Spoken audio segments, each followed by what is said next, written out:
Today we're going to be talking about how to test and troubleshoot your electric hose in both the gas pump style handle and the pistol grip style handle.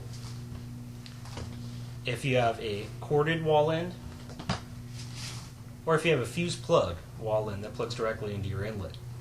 This hose was used with several brands. It's one of the most popular hoses on the market. You'll know the hose that we're talking about today if you see this P with the circle around it.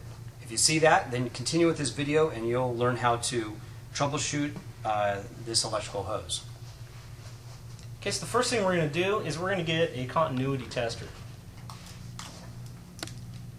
Now, this is a little more fancier version than most people will have. All it's going to do is test to make sure if there's a continuous electrical connection within your hose. What it does is when you connect the two ends, you get a small tone. There's cheaper versions available in the hardware store, which are just a handle with a needle on the end, a small cord running off with an alligator clip, and on the end of the handle there'll be a small light bulb that will light up to show that you do have an electrical connection. Now the first thing we're going to do, you're going to take your hose handle, you're going to take the switch to the high voltage position. And that's the number 2 position, the right position there. And that'll be the position that you're using to turn on your floor brush. You're going to test from the wall end of your hose, from one of the prongs, or if you have a corded hose, just use the prongs on the cord. You're going to test to one of the small holes in the handle receptacle. If you don't get tone on one side, just go to the other side. So we know that that connection there is good. Then we're going to test the other side of your cord using the other hole. And we have a good connection there. Now, if you do get connection on both sides and a positive result, then that means that the power issue is with your floor brush and it's not with your hose. So it needed to go to the troubleshooting on your floor brush itself. If one side of them didn't work, then we're going to test the fuse on your hose. The fuse is located in the ridge on the wall end of your hose. Right behind here, it's inside. It's actually fused inside this plastic piece here. Not the traditional kind of fuse that you can replace, but you actually have to replace this entire piece if the fuse is bad there. And if you have a corded version, the fuse is in the same place behind the small ridge. Now to access that ridge, on the opposite side of it, you'll see a small tab.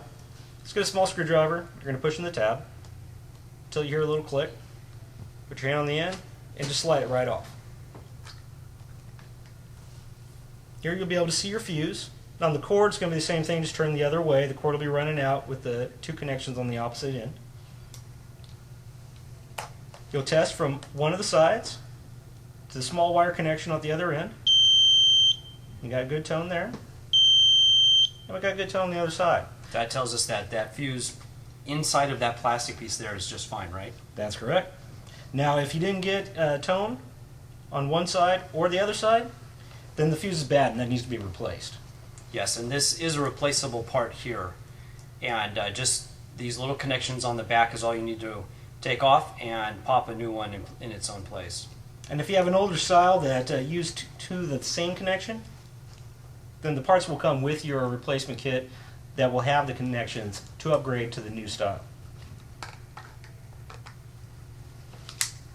Put it on here and slide it back on with your hand. You're going to hear a small click, and that's your tab coming back into place. And that's all reassembled and ready to go. The next thing you're going to check will be the switch assembly in the handle itself. You're going to remove the screws on the handle. Once you have the screws loosened in your hose handle, you're just going to remove the top and set that off to the side. That's going to expose your contact rings and the switch assembly. Now to test the switch assembly,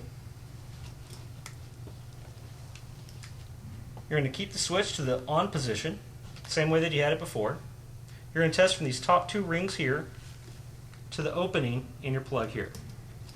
So you're going to insert one end into one of the holes, touch the other end to the ring.